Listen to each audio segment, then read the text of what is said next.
A pilot's responsibility is to ensure that the plane and every passenger on board reach their destination safely. But what if that very same pilot becomes the biggest threat to the lives of those passengers? The pilot sitting inside this plane's cockpit has now turned into a hijacker. He has locked the cockpit door from inside and turned the plane straight toward a high mountain. Standing outside the cockpit, the captain is shouting loudly, "Open the door! Open the door!" But there's no reply from inside. Finally, out of desperation, the captain grabs an emergency axe from the compartment and begins striking the cockpit door with all his strength. But time is running out. If the co-pilot isn't stopped, the plane will crash into the mountain within seconds. Will the captain be able to break down the door in time? And even if he does, will he have enough time left to save the plane? What happened inside that cockpit that day shook the entire aviation industry to its core.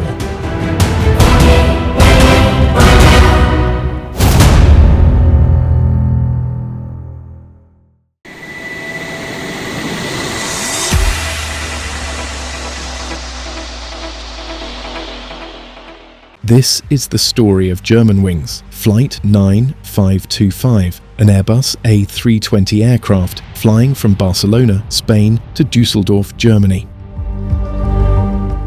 Inside the cockpit are two people, Captain Patrick Sondenheimer and First Officer Andreas Lubitz. The plane is cruising at an altitude of 38,000 feet and everything seems normal and relaxed. The captain stretches a bit and says he's going to the washroom. Lubitz replies, "Don't worry, I have control." This is a standard aviation phrase, indicating that the co-pilot now has full control of the aircraft, meaning the captain doesn't need to worry.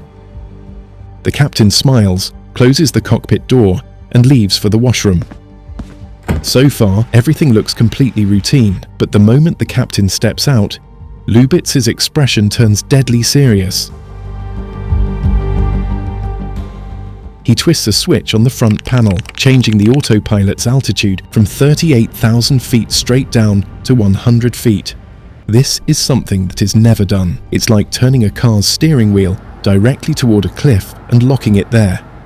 As soon as the autopilot receives this command, the plane starts descending at a rate of 3,400 feet per minute, heading rapidly toward the Alps mountains. Then Lubitz does something else. He sets the cockpit door control to lock mode. This setting means that now, even an emergency code entered from outside cannot open the cockpit door. In other words, no matter what the captain tries, he will not be able to get back inside. Within seconds, the plane's nose starts to tilt downward. Sitting in the washroom, the captain feels a slight jolt, but assumes it's just normal turbulence. Meanwhile, in the clear blue sky, the white Germanwings plane is rapidly descending toward the Alps. This sudden drop appears on radar. French air traffic control, ATC, is alarmed. Why is the plane losing altitude without clearance? The ATC radios, "Germanwings 9525, do you read?" But there's no response from the cockpit. Controllers try again and again, but still no reply. The situation becomes so suspicious that French authorities declare an emergency and immediately dispatch a Mirage fighter jet to investigate whether the plane has been hijacked. Meanwhile, the captain returns from the washroom. He knocks on the cockpit door and says, "It's me, open the door." But there's still no response from inside. He tries contacting through the intercom, but there's complete silence. Panicking, he enters the emergency code on the keypad, expecting the door to open automatically after 30 seconds, as it normally does, unless someone inside denies access. But this time, the door doesn't respond at all because Lubitz has manually overridden the lock from inside. This means that no matter what the captain tries, the person inside has the final control. Now the captain realizes this isn't a technical issue. It's being done deliberately. He starts banging hard on the door and shouts, "Open the door, Andreas!" But still, there's no sound from inside. Later, the cockpit voice recorder, CVR, revealed that inside the cockpit, only one sound was recorded during those moments, the sound of Lubitz's calm breathing. That meant he was fully conscious and aware, yet deliberately chose not to respond. The captain tried every possible way to get back inside. When nothing worked, he took his final step, Right outside the cockpit, there's an emergency compartment that contains safety tools. The captain grabbed an axe from there and began striking the cockpit door with all his strength. But the door was made of reinforced metal, specially designed after 9/11, so that it would be almost impossible to break open.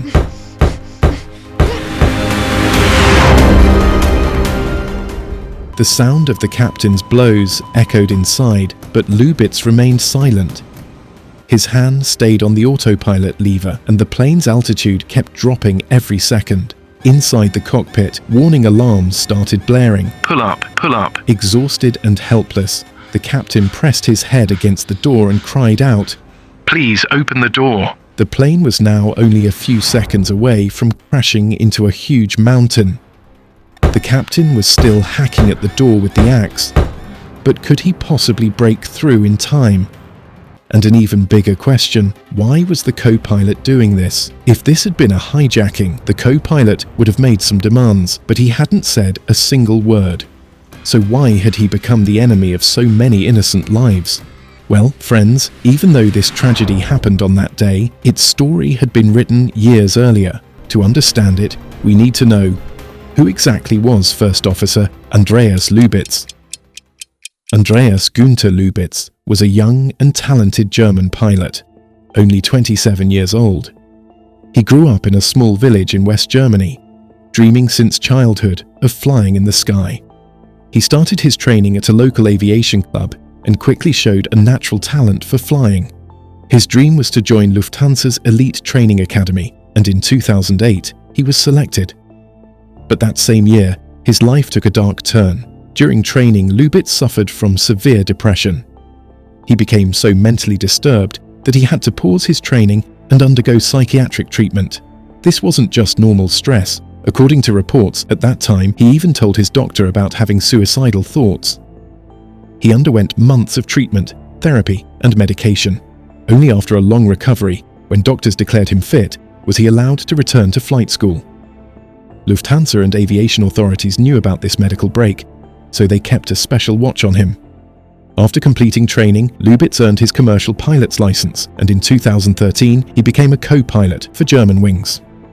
His colleagues described him as quiet and polite, a bit of an introvert, but very sincere in his work.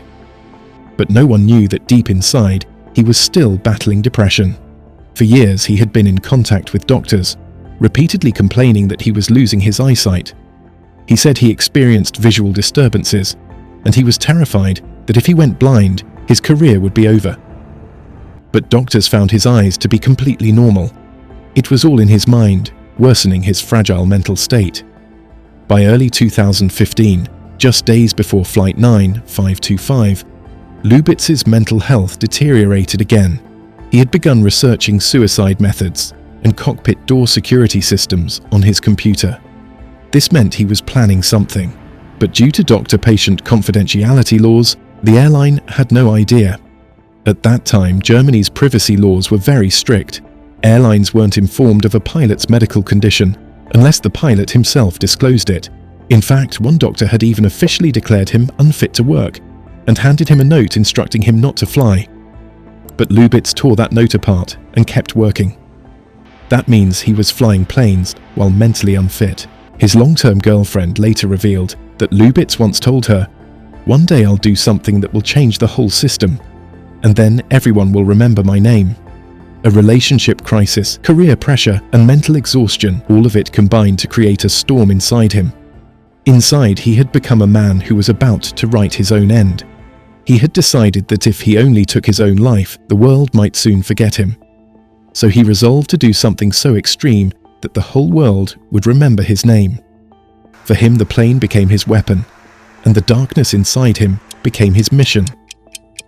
On March 24th, 2015, Andreas Lubitz was not legally fit to fly Germanwings Flight 9525, but he still showed up for duty and quietly took his seat in the cockpit.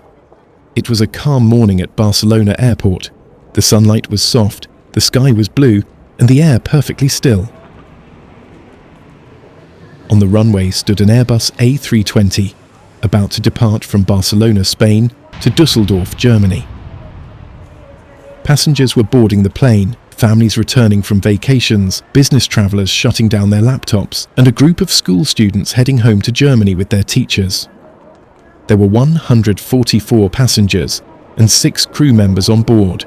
In the cockpit, Captain Patrick Sondenheimer and First Officer Andreas Lubitz were completing their pre-flight checklist, ATC, over the radio. Cleared for takeoff, runway 25 right. The captain replied, Cleared for takeoff, Germanwings 9525. The engines roared, the throttles went full forward, and within seconds the aircraft lifted off the runway into the sky.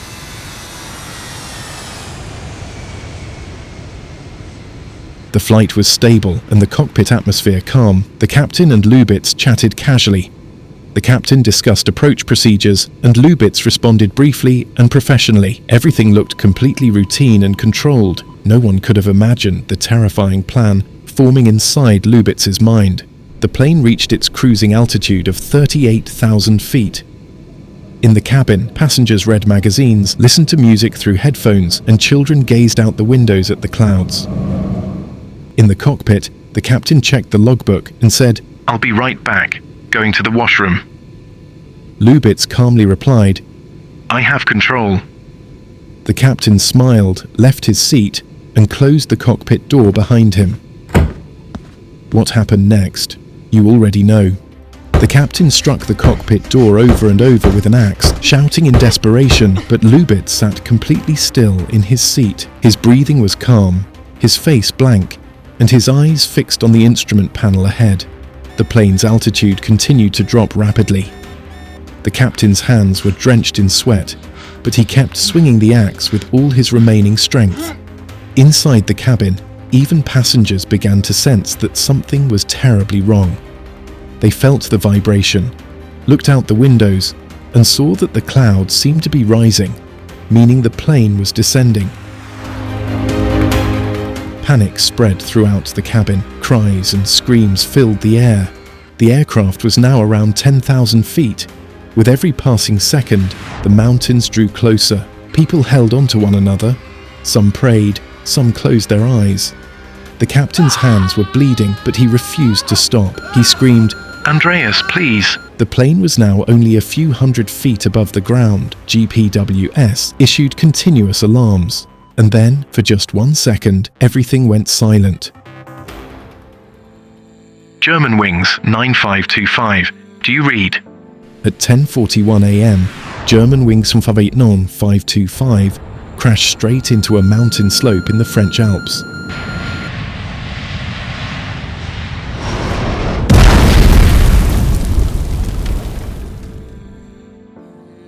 The impact was so powerful that the plane's parts scattered across an entire valley. After a deafening explosion, silence fell over the Alps.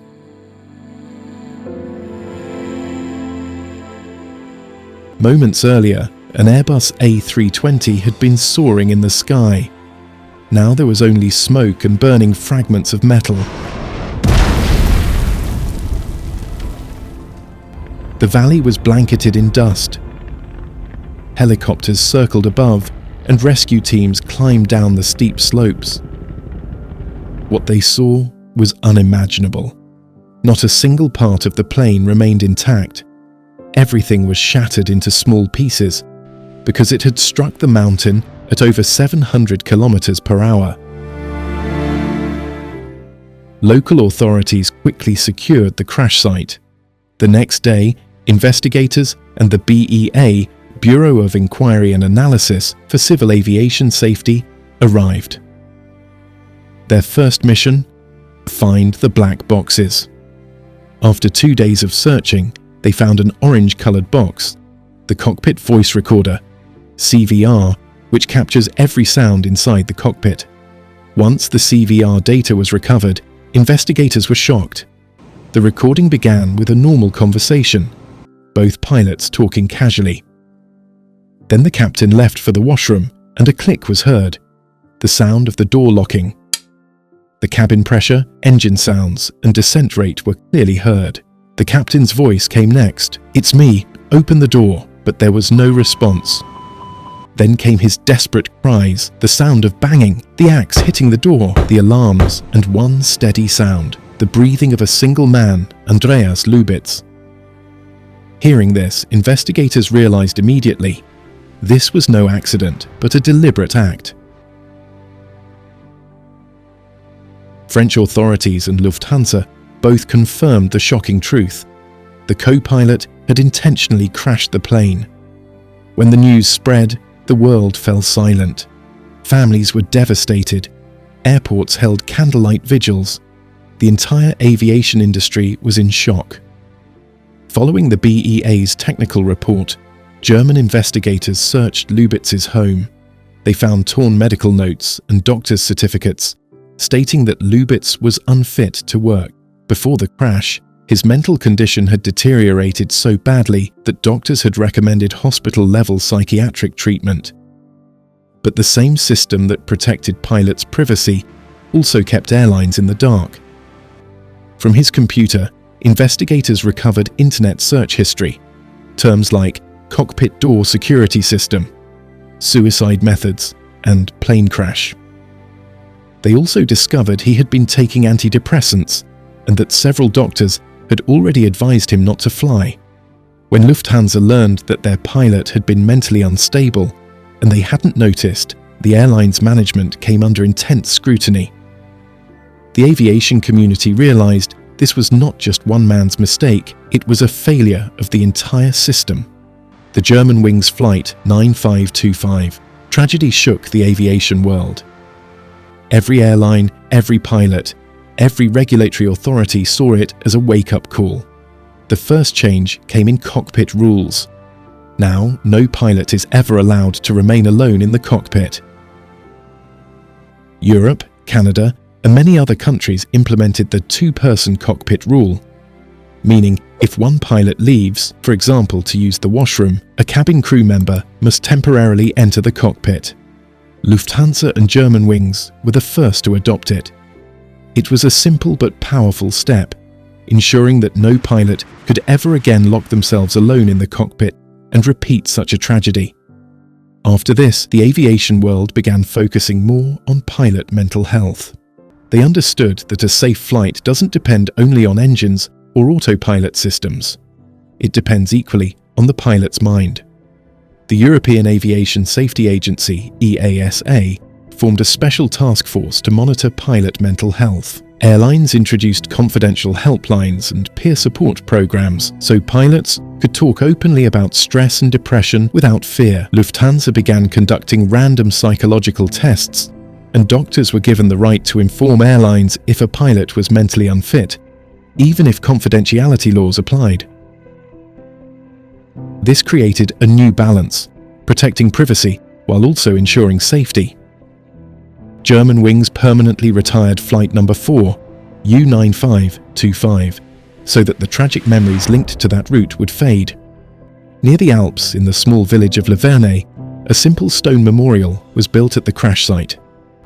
At Düsseldorf Airport, a memorial wall was created, displaying photos, flowers, and letters for the victims. Lufthansa provided counseling and financial support to the victims' families, announcing a compensation fund of about $300 million. In Helton am See, Germany, the hometown of the school group that perished, 18 trees were planted in memory of the 16 students and 2 teachers. This story is not just about a flight disaster, it's a reminder that mental health is the most crucial factor in any profession. Pilots like Lubitz didn't just need medical clearance, they needed emotional healing. When a person breaks from within, they don't just endanger themselves, they endanger everyone around them. The plane vanished forever with 150 souls, but it left the world with a lesson that sometimes the greatest danger isn't in the machine, but inside the human mind.